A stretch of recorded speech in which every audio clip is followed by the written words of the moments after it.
So it's been a couple of months since I've done one of these videos, either made a video and uploaded to my channel at all, or done something kind of in the more archivist personal sense that you've stumbled upon. And I failed to take notes on not ideas, not video ideas. I still have a bunch of those. And I'll talk more on that, but on the other things that I've been doing or improving or thinking about or whatever. So, for example, right now, there's a new camera. Now, the new camera can deal with lower light conditions. So, I'm able to manipulate the room in my light well enough that, for example, there's no overhead light here, so you can't see a shine. And I've got some other lights and all this kind of stuff. And so, talking about lighting is something that was on my list of things to do. Content creation type stuff was going to be a theme of things that I wanted to kind of create a vlog of sorts on, kind of share how I got here. But I figure I'm just gonna pull all of what I've already done, put it behind the scenes like this, where I'll talk about it, probably in casual long form like this. Now all of my stuff is planned insofar as I have like a 1 or 2 sentence prompt for me to just ramble off of, and I've had good enough success with that I will continue with that for as long as it works. Now the problem with the way I work is that although I have had a lot of ideas and I have written them down, including just making them just short sentences, going back after some time looking at those sentences, they don't fully they don't bring back the fullness of the idea that created them in the first place.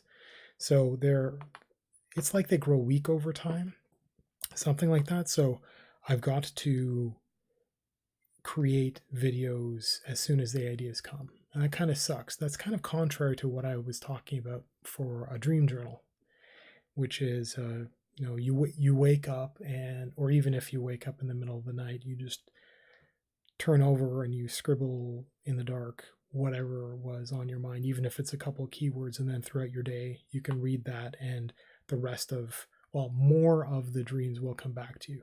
And there's value in that in terms of just the entertainment value. I personally, I'm offended at the very concept of actually finding meaning in that stuff, but it is possible to get have that be as valuable as reading, let's say, not quite reading the fiction of others. It's kind of in that vein. It's kind of like ideas. It's kind of like learning about mythology. It's like fairy tales. It's somewhere in that, where you're just exposed to more stuff, and because it comes from you and it's pretty vivid, it's something else. It's something interesting and different. And I think pursuing something like that for that kind of person who does have vivid dreams, who will recall them after going through that process, I think that kind of person will find great, at least entertainment value, or maybe inspiration from, or maybe it's good practice. And it's probably also the kind of person that would have to work hard to slog through reading essays as practice, or short stories, or I've got all kinds of stuff like speeches. Speeches is something I want to not just read, but narrate, speak aloud. Partly as some of them are really good, and sometimes I think reading requires, like you read and it's in your head, and sometimes reading with the kind of enunciation, the accent of the actual speech of it can be very powerful. And I think speaking it aloud might just make that obvious, might make the potency of the written word different between reading it and speaking it and eventually listening to it. So my notes, my little one-liner notes, are kind of weak over time, which, I mean, I guess that makes sense. I've waited too long. their potency declines. Maybe that would be the same for everything. I hope not, so I have to go through that stuff. But I did want to talk about other video creation stuff. So I will get into lighting in the future. Not that I mean I know everything, not that I'm even doing everything, because some of it's just a cost constraint. Um, and I have I have had a new microphone for some time now, but it's now on a good shock mount, and I do have settings in.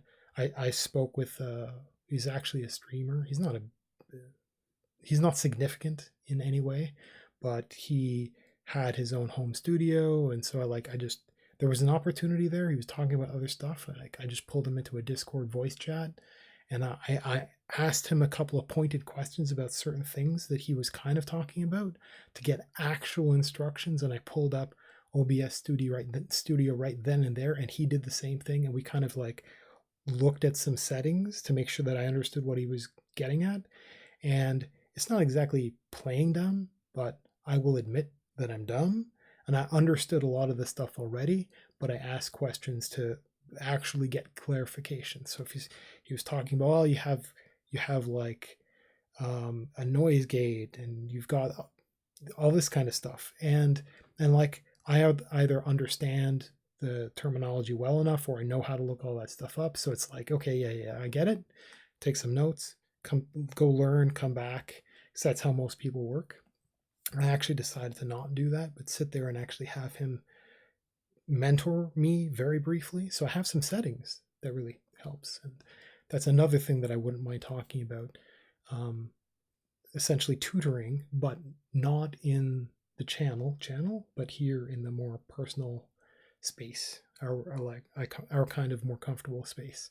So I was nervous about just making a video at all or narrating or whatever the heck, and I decided that in the shelter of this more personal place where only the more highly interested people will go in the first place, that I can kind of like be a little bit more casual. Like there's no human there in the camera. Like that isn't the person. Like you're am I even pointing correctly? Like you're the person out there in the past who isn't even witnessing it, isn't in the room, isn't like out there somewhere listening in. So it's, but I still feel the a lot of people feel the nervous presence of other people when they're even looking at the little dot in the camera. But there's something about being even more sheltered towards the lineage of the rabbit hole that I'm putting this on, that made it a little bit more comfortable for me to sit down and do this. So aside from like the lighting, the microphone, and the shock mount, and the OBS studio settings, and I'm also thinking about other things like time of day, or a former singer of a band that I still really like, or their old stuff, had a random interview that some random guy in Finland caught her and asked a bunch of questions of her and another bandmate, and she was asked, she couldn't think of the word in English, but she was talking about phlegm, so for the wetness of speaking, if she does anything for her voice, which is something I've specifically have a project on that I've been going out and looking for advice on, because that's one of the things that makes me very nervous. It's like imagining that you're going to be on camera, so you're concerned about your actual appearance. So you're concerned about the room. That's something everybody says, oh, you've got to have this really neat and tidy thing because OCD and all this kind of stuff. But frankly, OCD is going to OCD.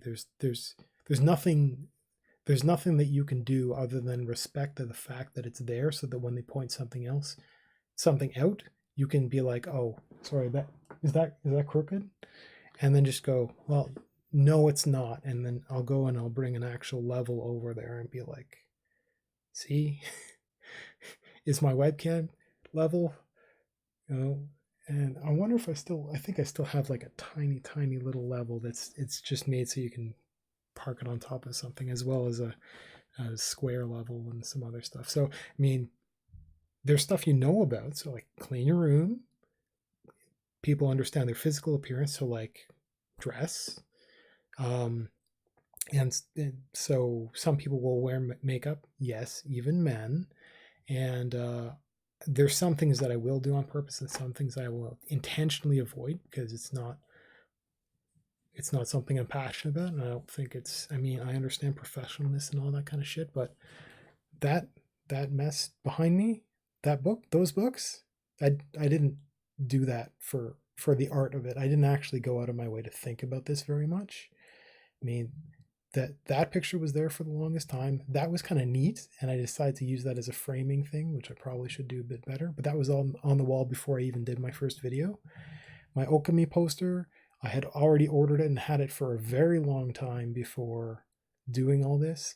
The book, the books on that mantle are, they were there already. I just started to like tidy them up a little bit, and they're not all like shaped the same or anything, but it just so happens that I mean my Charles Dickens there that I'm pointing at right there that's also Charles Dickens. So that has to go there, even though it doesn't look the same, right? So that's Agatha Christie over there, and like even like right at the end is just two different complete series, two partial series of her works. And yes, she's got a lot of stuff, but it's just there, and it's just me, and I'm not going to manipulate the background, and I'm not going to be thinking about all these things. The same thing, a lot of people will it is obvious to work on certain things, but it is less obvious, and maybe it's something that more experienced people will pick up on, but they don't really talk about. Something like voice, because I was talking about the Phlegm project. And of the other things that are obvious, like lighting in your room and all this kind of stuff, voice is something that not enough people, I've never heard anybody talk about it. So this one interview with this one artist, he randomly asked her about what she does for her voice, and she couldn't find the word in English. And she said that she took vitamin E supplements, if I remember that correctly. And like, okay, because other people have talked about like, oh, do you put tea with honey or certain kinds of tea, and like, can you drink alcohol? Because if you're in a club environment and you're going to sing, there is alcohol present, and some people don't. Some people are okay with it. Do you? I'm going to have to go and learn all that stuff, and that's another field of stuff that would have nothing to do with writing, or I'm going to tinker with some drawing, but that's not something that I want in my channel or anything like that. It's probably something I'll just live stream to be social with. And I don't draw, but I'm going to learn. I mean, I technically don't write either, but I'm going to learn, and that's going to be part of the channel is reading and writing, because I think anybody that understands English well enough should be able to. No, I'm going to say it a little bit more powerfully. If you can understand what I'm saying, you have what it takes to write. And you don't just have what it takes to write, you have what it takes to write better than you speak, by far better than you speak. So you can take a 1 hour writing stretch and distill it down to 5 minutes of reading in the end. And that 5 minutes is going to be far, far more potent than you could imagine. And I mean that in a greater sense. Like, you can't imagine how good you can be as a writer, expressing these huge ideas that they're locked in your head and you think you actually understand them, but until you articulate them out. And some people are good with speech, but speech is one shot. You can take a video of it, but it's not quite the same as writing. And even then, making a good video involves writing a script and all this kind of stuff that I don't care about. But I'm of that feeling, and I think I want to have that be the pervasive thing that I care about for the channel. But having something that's nice and relaxed like this, I think will help get my mood straight, so that I can like get on with the actual content that's supposed to be there anyway. So 15 minutes. So I should probably keep this down to 10 minutes, but thank you for listening with me.